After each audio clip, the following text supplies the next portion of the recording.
Good afternoon and welcome to Join This Room. We are coming to you live from our studios here at Kumimle. We are live on DSTV channel 421 and GoTV channel 125 and around the world on myjoyonline.com. Our name is Winston Taki. Coming up within the next 60 minutes, frustration and delays mar SHS admission in Volta region as thousands of freshers report nationwide.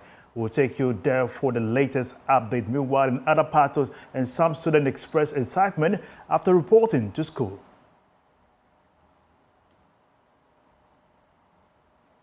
Also coming up, after years of intellectual pursuit, 15 deputy schools are poised for their first appearance at the 2025 National Science and Maths Quiz, making a new dawn for academic excellence.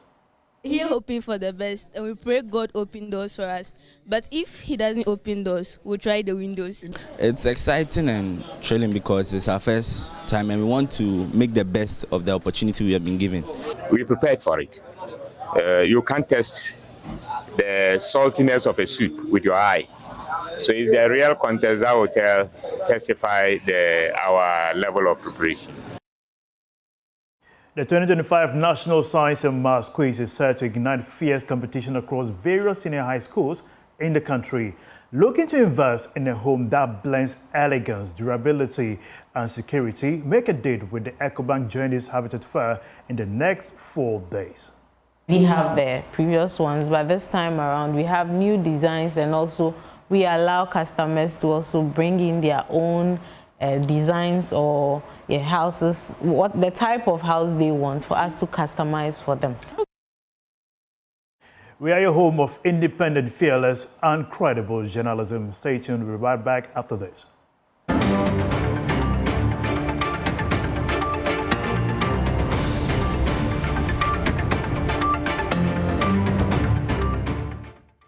And now to our first story.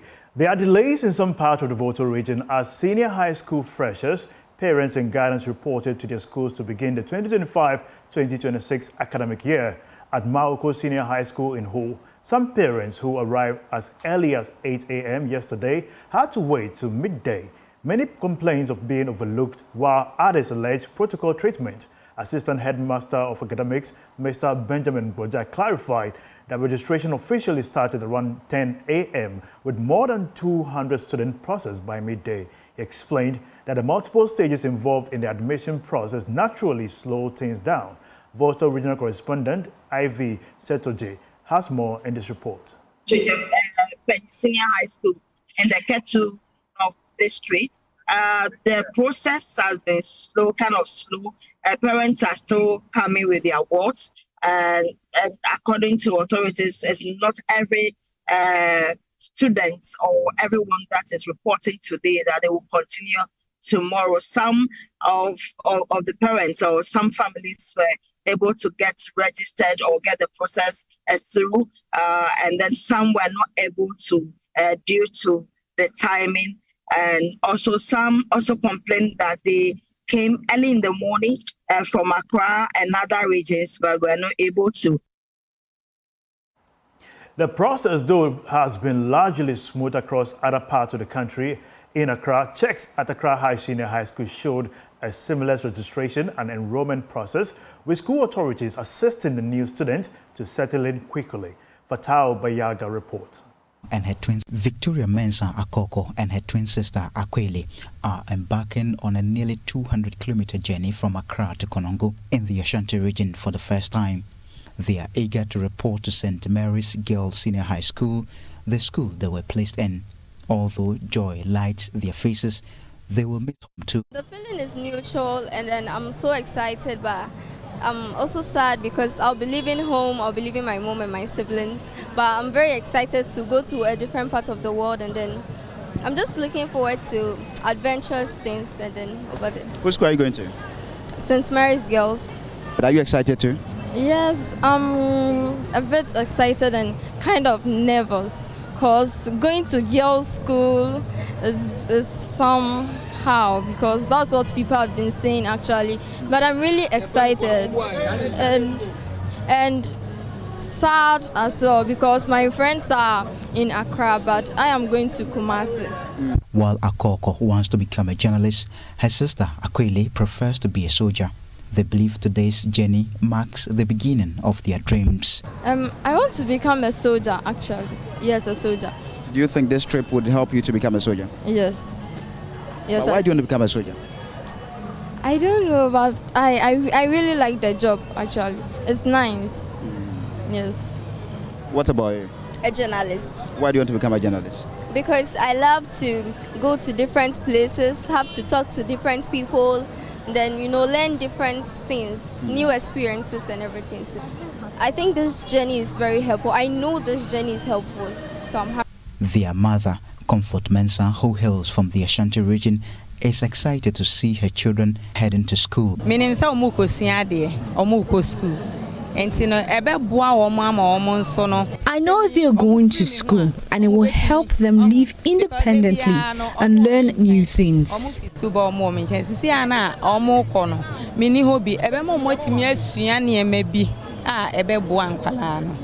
Just like Akoko and her twin sister, nearly 600,000 other students are expected to report to the various senior high schools across the country in the next few days. Emanuela Ankama has just arrived at the Accra High School, accompanied by her parents. Even though excited, she will miss home. It's a bit strange, but in all, it's okay. You travel all the way from the Ashanti region to this place. How stressful was it for you? It was all the way stressful journey through the traffic jams and other stuff, but successful journey in all. I'm really going to miss them, especially my mom and my younger siblings. But in all, I also visit them when I vacate, so it's okay. What would you miss about home? I'll miss everything. My mom's behavior towards me, my siblings and other things, and also the food. For Joy News, Fatao Bayaga, Accra High School. She's certainly going to miss the home too. In the central region, scores of parents and their wards strong campuses such as Wesley Girls High School and Asim Masu Senior High School to complete admission procedures. While a few parents express frustration over minor delays, most describe the process as generally smooth. We came here earlier. We got here around 8. When we came here, people were already here. We spoke to some of the parents. Some said they've been here since yesterday and all that. But for us, it went smooth for us. We didn't waste too much time. But I think more can be done. It should be improved because enrollment and everything was done online. But getting here, you'd have to come and sit down again and wait. We came here around 6:30. And it's now 11:32 and we are still here. So we are finding it difficult somehow. What's the reason? Because you said the date was 1. We are supposed to come on this 18th. So maybe the next time we should give a separate date to come. So that's... Remember, no new school was same months since you have able to do as same months. It's your bear no, you're so lying. A cranem penny from Swashish table or teachers. Na ya call ibia baby apebia na eko. In the Oti region, our regional correspondent Peter Seno visited Bawumia Senior High School where he interacted with some parents and students. The arrival of the freshers coincided with the school's 65th anniversary celebration, adding a festive atmosphere to the enrollment exercise. Before we hear from some parents and their awards, let's listen to the headmaster of the school.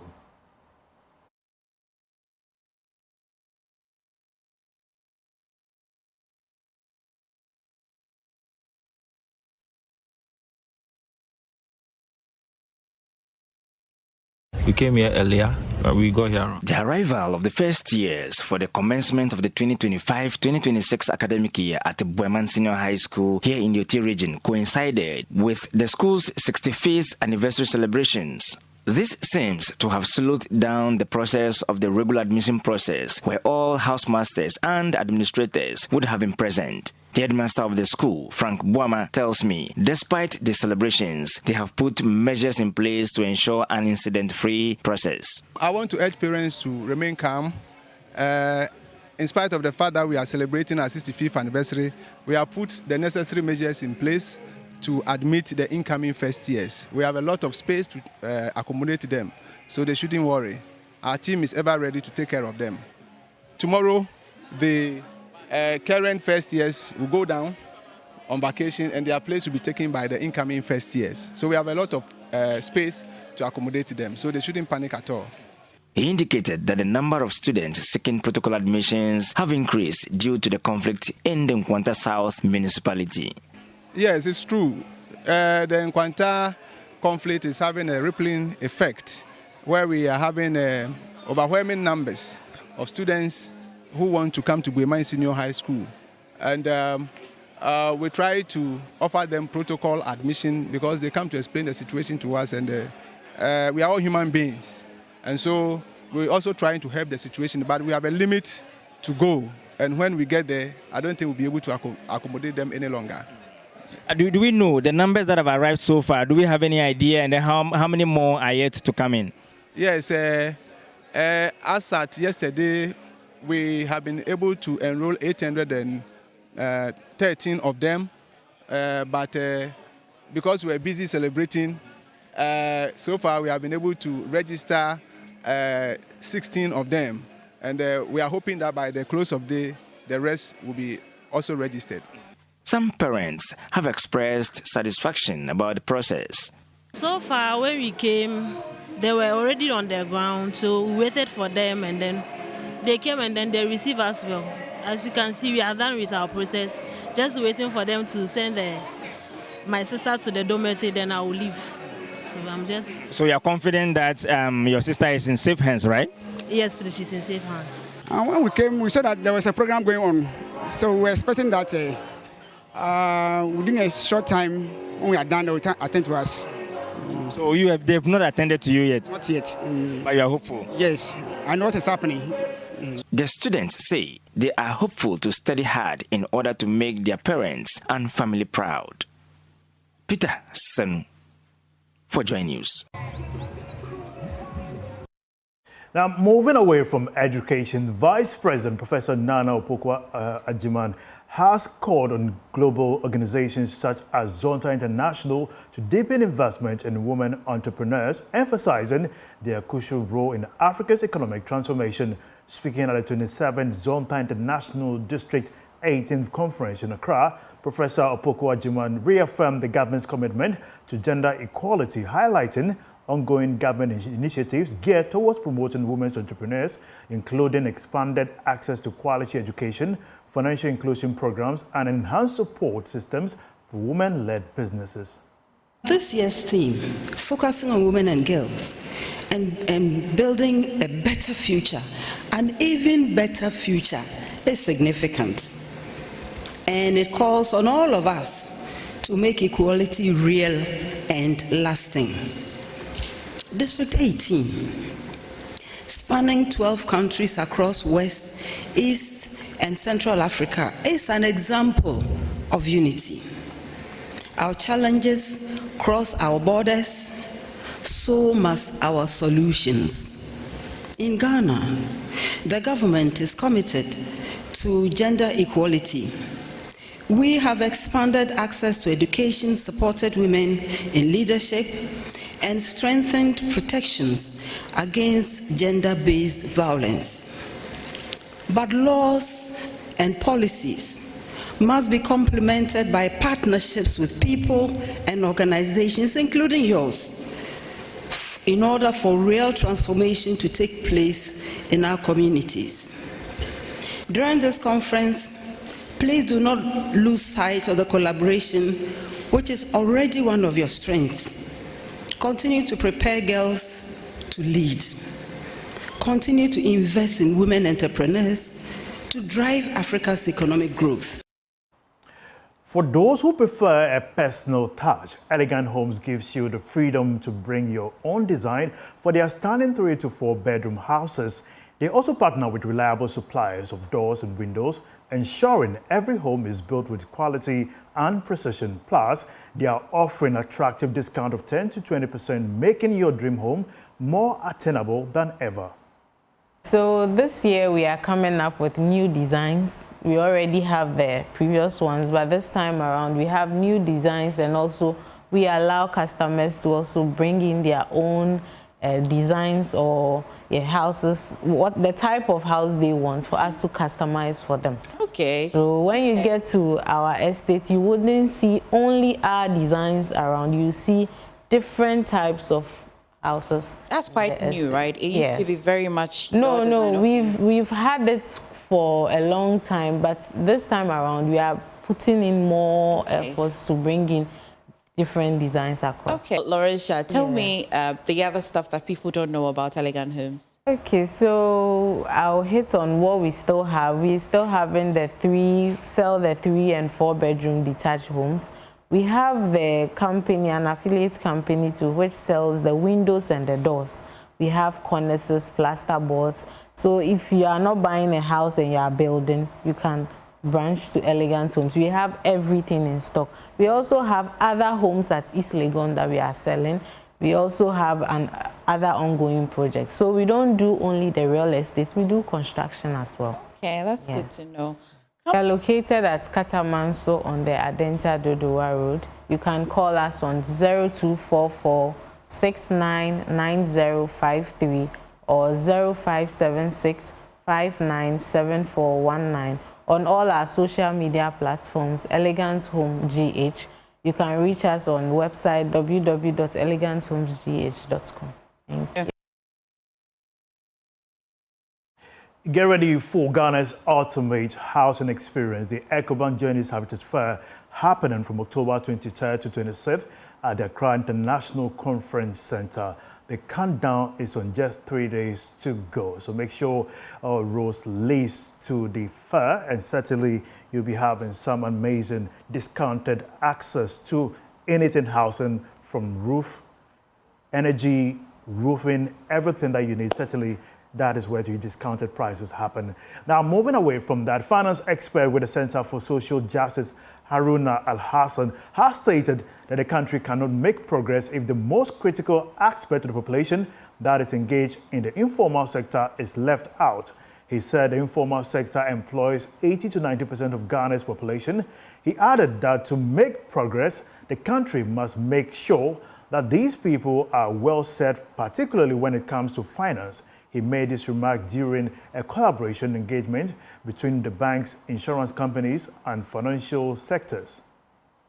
The purpose of the engagement was to gather the views of those in the informal sector on the financing gaps and how these gaps can be addressed. Speaking to the media after the program, finance expert with the Center for Social Justice, Haruna Al-Hassan, said it is a great mistake to leave the most critical aspect of the country's population when it comes to finance. This country cannot make progress if we leave out the most critical aspect of our population that is engaged in the informal sector. The informal sector employs 80 to 90% of all people in Ghana. And in order to make progress, we must make sure that these people are well set, particularly when it comes to finance, because the data and research is very clear on how financial inclusion can transition people who hitherto were marginalized, people who hitherto were living in poverty, out of poverty to a much better social status and economic standing. The project lead for the Finance, Inclusion and Social Protection Project, PRISCA, answer said farmers and traders face a lot of challenges when it comes to access to credit. When it comes to accessing credit, is the collaterals that are involved. People are looking for landed properties. They are looking for assets, which usually they say they do not have. And also they talk about the interest rates on loans, which are so high in Ghana. We all know it. And sometimes they don't even get the value of the money when they take it to invest. And the other thing that I also talk about is the procedures when it comes to applying for these credit facilities. Lengthy documentations, some jargons they do not understand, all these. And they also talk about trust. Sometimes people come to them to take contributions from them, and they do not find them. So these were critical issues that people raised. They also mentioned when it comes to insurance, they mentioned that they did not know that there are insurance products for informal sector workers. They didn't know that as a farmer or as a trader, I can make some monthly contributions or periodic contributions such that when I'm not actively working anymore, I can have these stipends paid back to me. The Northern Regional Minister, Adolf John Ali, acknowledged the role the informal sector plays in the country's economy. He said the government is committed to empowering them through strategic partnership. It is worth noting that the Northern Regional Coordinating Council recognizes the vital role the informal sector plays in our local economy. Therefore, we are deeply committed to empowering workers in the sector through strategic partnership and collaborations that promote financial inclusion and social protection.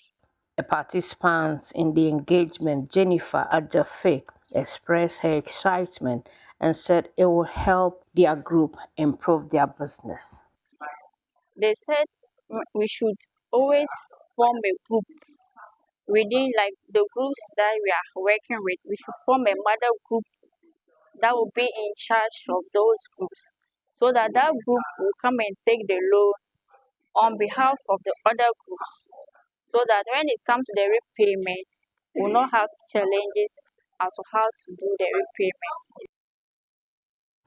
Now, moving away from that, the NPP Flagbearer Hope for Dr. Bawumia has pledged to deliver world-class development if elected president, citing his record of innovation and digital transformation as proof of his capability.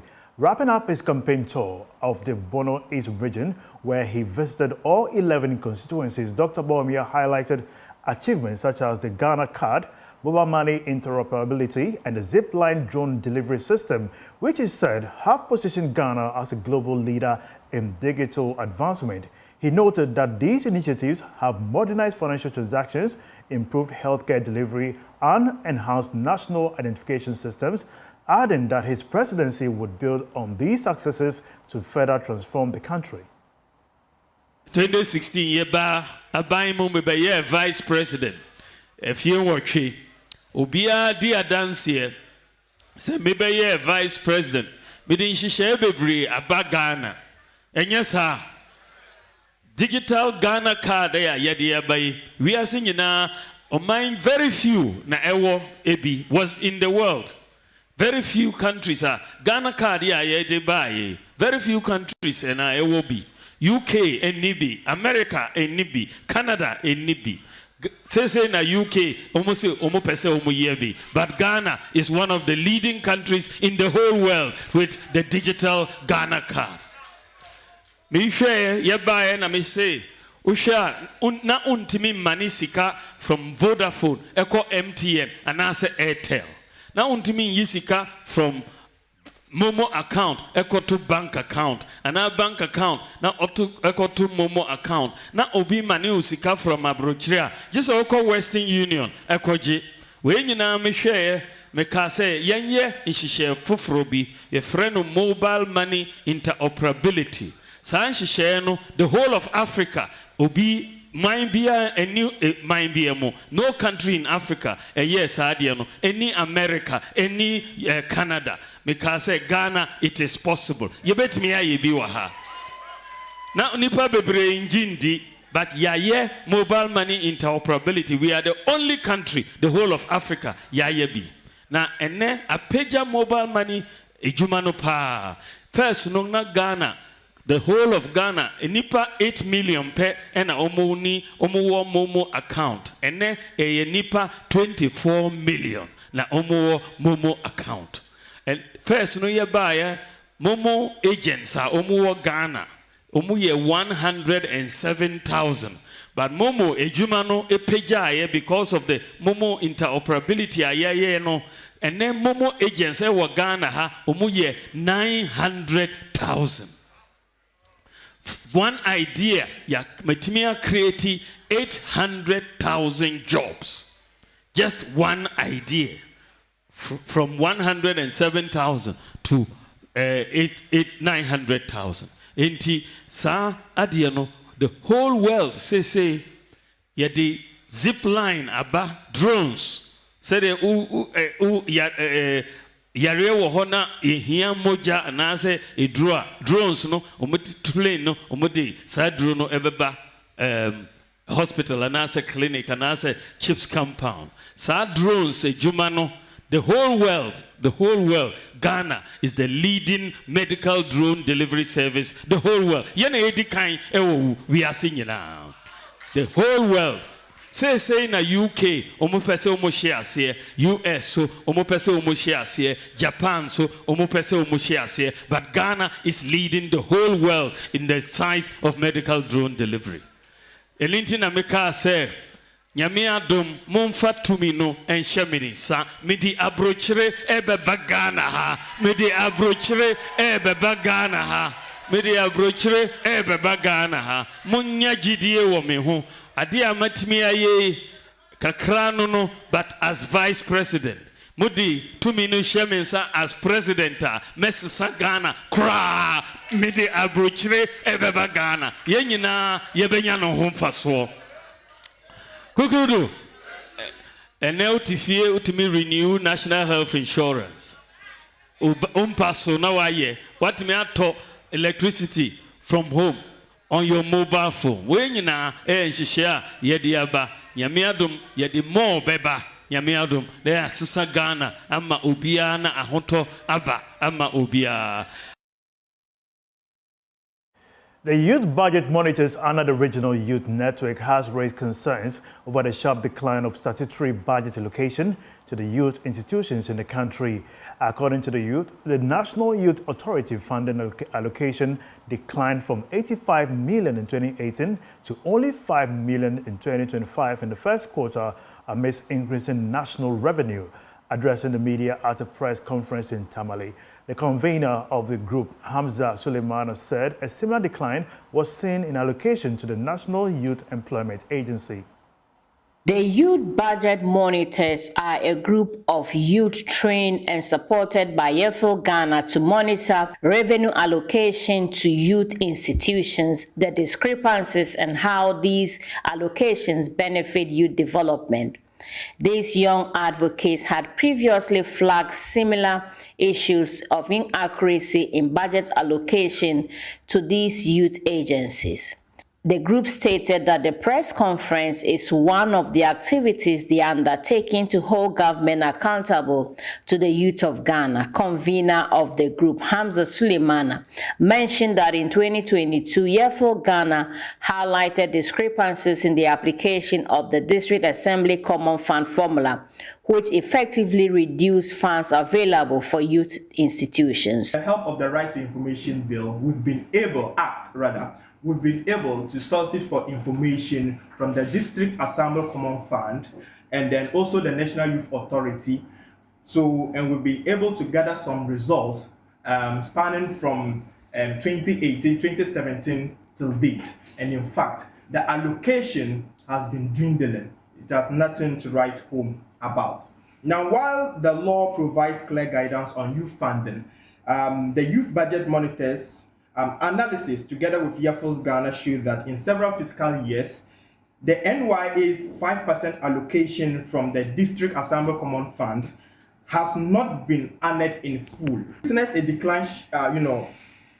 decline from 85 million Ghana cedis in 2018 to 29 million Ghana cedis in 2020. Also, in 2023, we witnessed a decline of 19 million Ghana cedis and to 5 million Ghana cedis in 2025. That is inclusive of the first two quarters, amidst increasing national revenue. This is nothing but a draconian decline. In 2019, youth employment received 10%. National Youth Authority received 5%. Now, let's go to where the decline starts. In 2020, Youth Employment Agency received 9% of the allocation, while 4% was given to National Youth Authority. And then in 2021, 5% from 9 to 5 was given to Youth Employment Agency. And now the National Youth Authority received 2.5% of the allocation. In 2022, the Youth Employment Agency received 5% of the allocation. National Youth Authority received 2.5%. 2023, 5% YEA received, that the Youth Employment Agency, and the National Authority a youth authority received 2.5 again. In 2024, a youth employment agency received 5%, and the National Youth Authority received 2.5%. Today, in 2025, the Youth Employment Agency, ladies and gentlemen from the press, the Youth Employment Agency, from the 10% statutory allocation that was due them by the government, have been reduced to 0.60%. He said these deficits have stalled programs tailored at developing the youth. Regional youth directorates and committees are struggling to coordinate and implement youth programs due to inadequate operational funds affecting oversight and monitoring of district youth initiatives. District youth committees under the National Youth Authority are unable to execute planned activities such as leadership programs, civic education, and entrepreneurship programs. Rural and marginal youth, particularly in northern, upper east, and upper west regions, are disproportionately affected as community level projects and youth livelihood programs stall or collapse.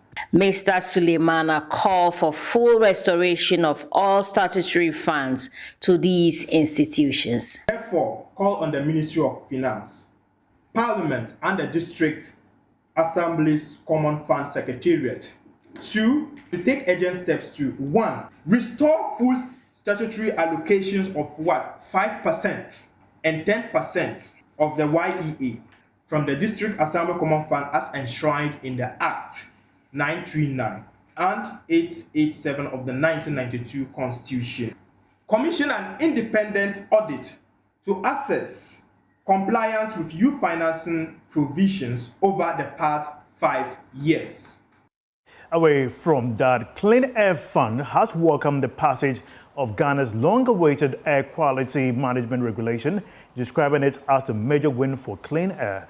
The new law passed by Parliament gives the EPA stronger powers to curb pollution and enforce emission standards. Clean Air Fund lead in Ghana, Desmond Appiah says it's a move to the right in the right direction. He spoke with my colleague Michael Ashale on this report. I think in Ghana's case, there's been quite a lot of progress with the laws that have been passed. The new EPA Act, and then just this past September, the regulations in air quality and other environmental quality regulations that have come in, which I think gives a strong legal framework to enhance enforcement, because one of the big challenges we have in our system, as people usually will say, is not a lack of some laws, but the architecture, the framework to enforce these regulations. It's a big step to push us to that next level. And I think the regulations are also very clear about what needs to be done by local assemblies, or as we say, where the rubber hits the road. The responsibilities on them to act on certain things. And I think it's really, this is a big step. It's a big thing, and all of us need to be supporting the effort of EPA and the other agencies and regulators to get things moving in the direction which is necessary.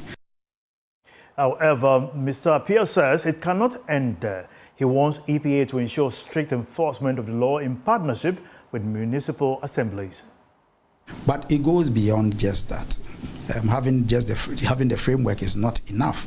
There's supposed to be real policy commitments and then real mainstreaming of these issues that we are seeing into the planning and budgeting cycles. If the assemblies, for instance, do not incorporate air quality issues or pollution-related matters in their budget lines and action plans, there will not be much. There will be no resources allocated to them to get it done. So beyond having the framework, we need to be moving towards mainstreaming of these things. And how do you mainstream? You need to be able to show, and it is clear, there's enough evidence to that effect, that if you manage waste well, there is a benefit. We have more news for you right after this break. Stay tuned.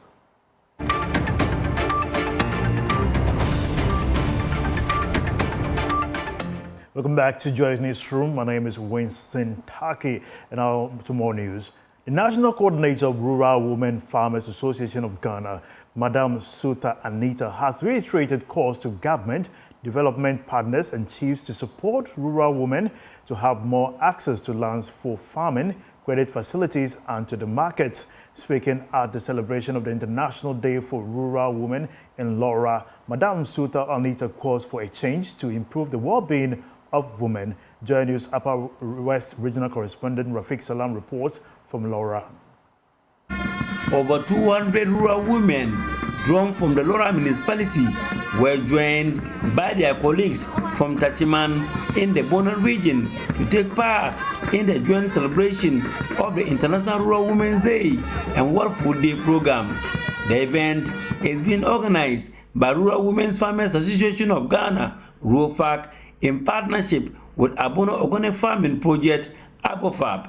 It was held on the theme Empowering Rural Women for Restorative Justice, Promoting Inclusion and Sustainable Agri-Food Systems in Africa.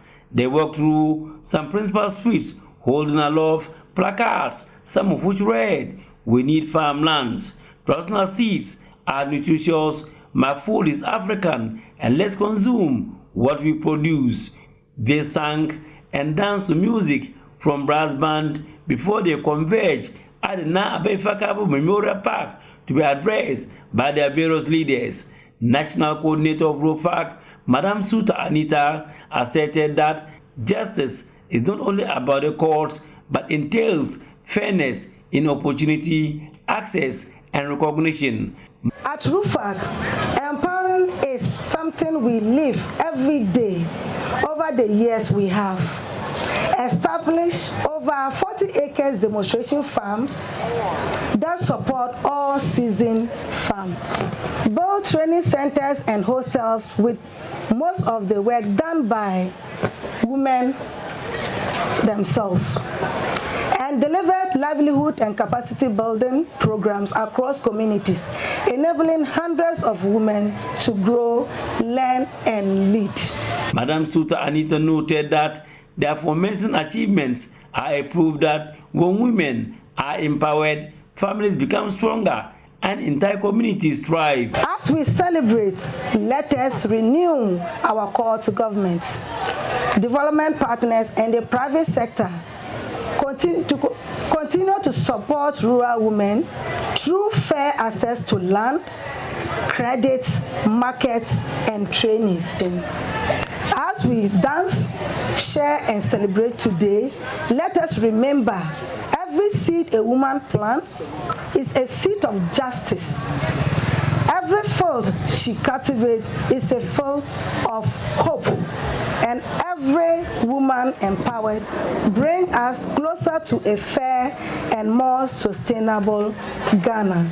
Coordinator of ABOFAP, Esther Boachi Yedom, on their part, underscored the important role played by women in feeding the nation. Women farmers are the backbone of the country. We produce food for the nation. The whole Ghana, about 70% of farmers are women. And with our little work that we are doing, is what we use to feed the country. So women are important in agric. That is why we are celebrating this International Rural Women's Day, just to empower the women in all the activities that they are doing, so that they will work and work hard. Laura Municipal Management Information Systems Officer Richard Agbesi urged the women to take advantage of government's Feed the Ghana project to expand their business and better their lives. Reporting for Joy News, Rafiq Salam, Laura.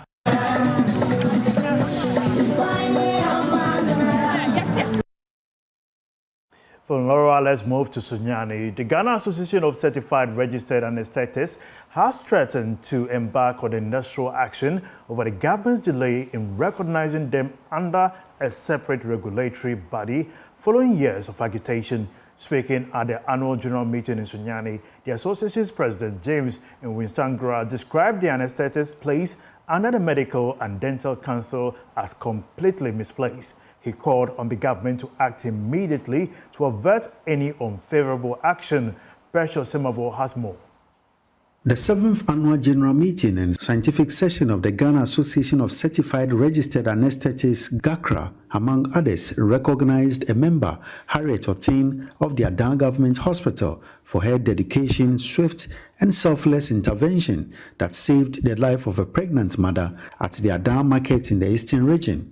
Speaking on the theme, Advancing Skills and Critical Thinking in Modern Anesthesia, the president of GACRA, James Nwensangra, emphasized that the right support of equipment and skills will ensure effective anesthesia services. He enumerated challenges including poor working conditions, non-existent scheme of service, a lack of structured career progression, and a manpower shortage that requires urgent attention. Currently, 30% of those trained CRAs have left the shores of the country for greener pastures. However, in the recent survey, the number of CRAs stood as 943. That falls short of the 1,200 that was existing in 2023. Clearly, the figure has a direct pressure on the few service providers in Ghana. It means that one anesthetist here is to 34,944 Ghanaians. The number of CRAs trained per year by the training schools, we can look at it as woefully inadequate. We are therefore calling for an expansion and addition in the number of anesthesia training schools in Ghana. He called on the government to recognize them under a separate regulatory body instead of the Medical and Dental Council to avert industrial action. Regulation of CRAs under the Medical and Dental Council, that I deem is a complete misplacement. Medical and Dental Council, with all due respect, that it is meant for dental and medical practitioners. GACRA has fought for a separate regulatory body, either than the Medical and Dental Council over the past years. This call has not received the needed attention. Today, we as CRAs are calling the government in its reset agenda to act now. Otherwise, we shall be forced to act unfavorably, and the only language that the government understands for CRAs, we know when to do it and how to do it, and we do it better than other unions. In a speech read on his behalf, the Health Minister, Kwabena Mintah Akando, acknowledged GACRA's concerns with an assurance of measures to address them, including the need for a proper job re-evaluation towards a better salary scale. Precious Semevo, Joy News, Sunyai. This year, 15 schools are making their first ever appearance, a milestone that blends ambition, hard work, and the hope of new legends. The University of Cape Coast is buzzing with anticipation as the 15 debutant schools gear up to make their mark. Collins Frimpong has been engaging with them and files this report.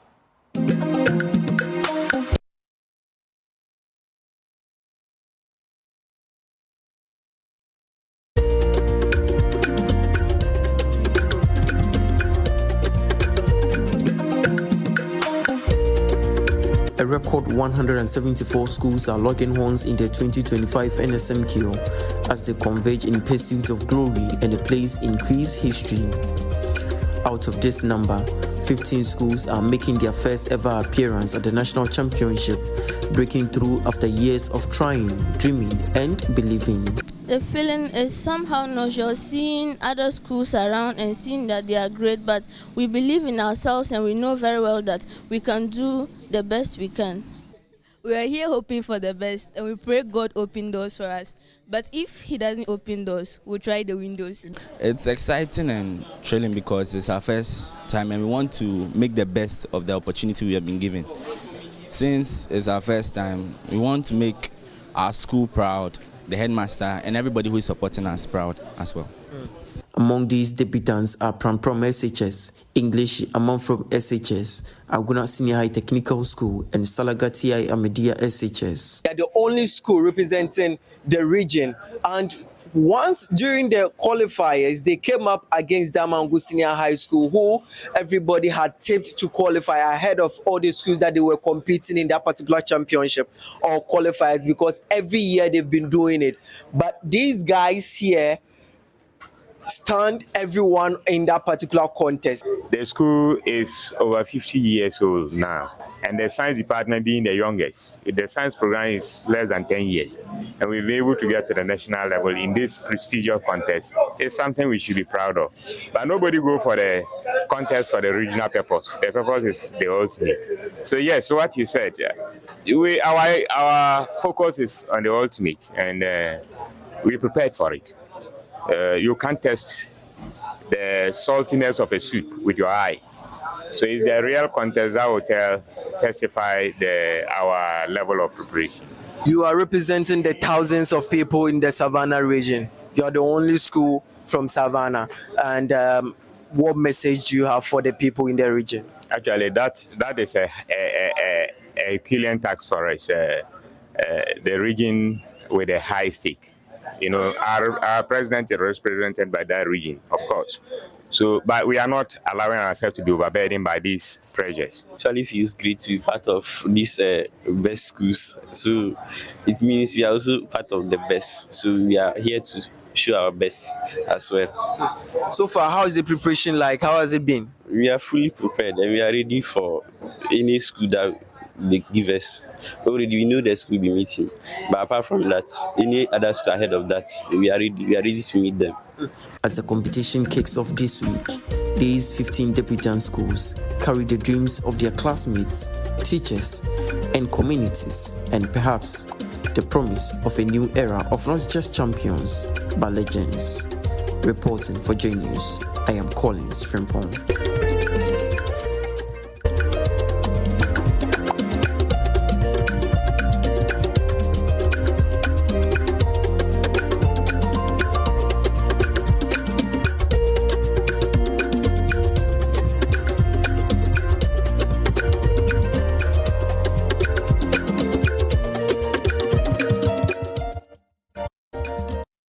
The 2025 National Science and Maths Quiz is produced by Primetime Limited and sponsored by the Ghana Education Service in partnership with Go PLC and supported by Momo, Pepsodent, Prudential Life Insurance Ghana, DuPay, and Trustar AI.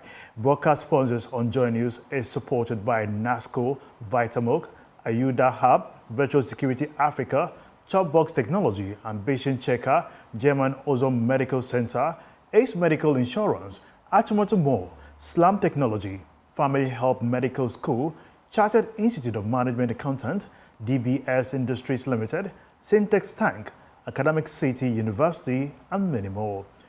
Now, we'll move on to other interesting stories as we await certainly an amazing 10 of schools on the Joy News channel when the contest begins officially. A renewed call is resonating through Ghana's literary circles, a call for writers to tell Ghana's stories in Ghanaian languages. At this year's Peja Literary Festival, authors and arts experts are urging government to close the gap in the publishing sector and support creative works that reflect the nation's rich linguistic and cultural identity. Maxwell Akloboto and Vera Gedu have more in this report.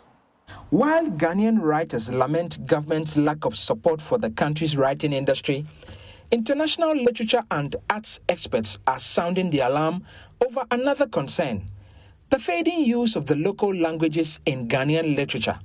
Speaking at the Peja Literary Festival, world-renowned German photographer Dirk Skibber emphasized the need for writers to produce and publish works in local languages. I was very surprised that most of the writers I met, they write in English. I miss local languages, and I think this is important for your country, that people can read literature in their own language, because English for many Ghanaians, as you know, is a second language. So literature, especially, I went to the north, and there's only one poet writing in Dagbani. Peja is an annual literary festival. This year, it was hosted at the Gota Institute Ghana in Accra. There were dozens of literary works on display. The festival's manager, Elizabeth Johnson, voiced concern over what she describes as government's neglect of creative writing. I think that there's been a neglect for creative writing. In as much as there are things going on, I think there hasn't been enough care to see what is happening and how it can be pushed up, Peja, to make some good contribution to the society. I would like that the state has funding. With the world on the cusp of another technological leap, Ghanaian author and educator Nana Achampon says young writers must begin to harness artificial intelligence to enhance their creativity and expand their craft. It cannot take the soul and the nuances in terms of conversations, the things we talk about. AI can do it. They can fake it. But, so for the non-discerning mind, maybe it will pass as literature. But for a real human being who loves literature, you would need to you do more than just AI prompts. As the festival wraps up, the message is unmistakable. For Ghana's literature to truly thrive, its stories must speak the language of its people. For Joy News, Maxwell Akloboto and Vera Gadu's report read to you. That's all for the bulletin. Thank you for watching today's edition of Joy Newsroom. My name is Winston Taki. Enjoy the rest of our programs here on Joy News. Enjoy the rest of your weekends. Bye-bye.